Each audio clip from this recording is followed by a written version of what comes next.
खाए बरकत, अकेले खाए हरकत।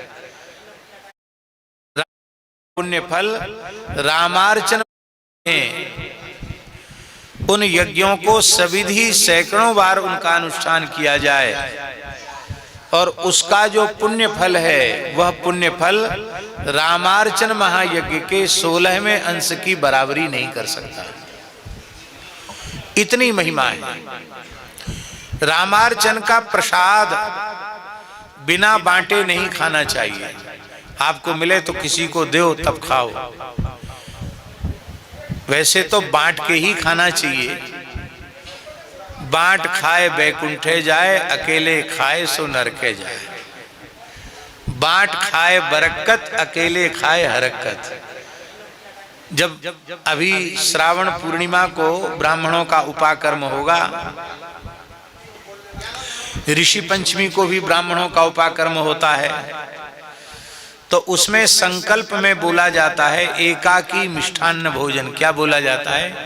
अनेक प्रकार के पाप गिनाए जाते हैं, उनमें एक पाप ये भी है अकेले किसी बढ़िया चीज को खा लेना। और फिर भगवत प्रसाद तो बांट कर ही पाना चाहिए। और रामार्चन प्रसाद की ऐसी महिमा है कि महापतित महापापी के मुख में धोखे से एक बार रामार्चन प्रसाद का एक कण भीतर चला जाए, उसके आजन्मकृत संपूर्ण पाप तो नष्ट हो जाते हैं, पूर्व जन्मों के पाप नष्ट हो जाते हैं, और फिर वो कहीं भी मर जाए वो नरक में नहीं जाएगा, इतना पक्का है। वो यम यातना से मुक्त हो जाता है।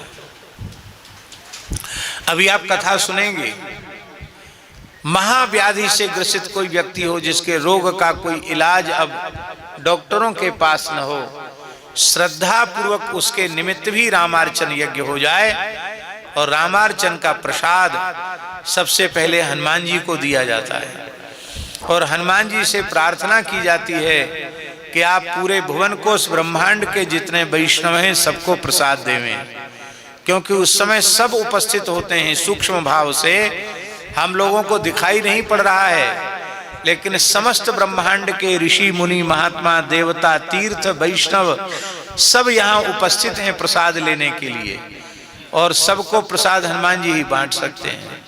और किसी की हिम्मत नहीं, सबको प्रसाद कोई ना कोई छूट जाएगा हम लोगों से। तो श्री हनुमान जी को सबसे पहले रामार्चन का प्रसाद दिया जाता है और उनसे प्रार्थना की जाती है कि आप तीनों लोकों में प्रसाद बांटिए। हमारे यहाँ